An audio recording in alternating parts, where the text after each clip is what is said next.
ẹjẹ́ àjọ̀gbé bàbá ga. Àóyá o, kágbé bàbá ga. Àóyá o, kágbé bàbá ga. Ẹgbẹ́ Jésù náà. Àóyá o, kágbé bàbá ga. Ẹgbẹ́ ìyàwó.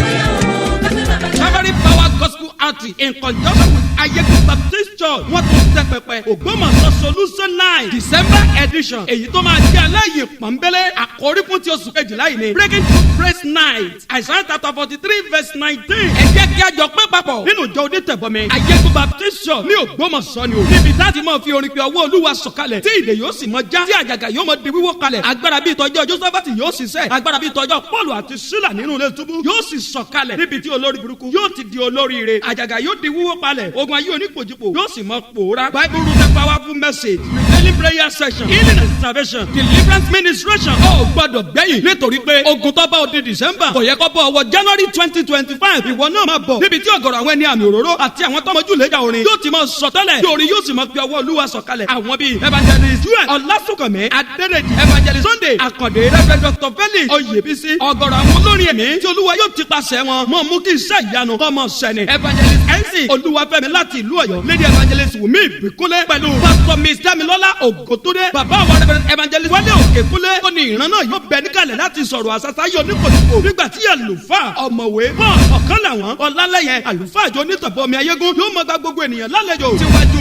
Jésù. Please don't miss out of this program. Ọjọ́ Friday ogúnjọ́ oṣù kejìlá ọdún tí a wà yìí ni Friday 20th December 2024 agogo mọ́kànlá alẹ́ títí di agogo mẹ́ta àbọ̀ òru ni 11 p.m. to 3:30 a.m.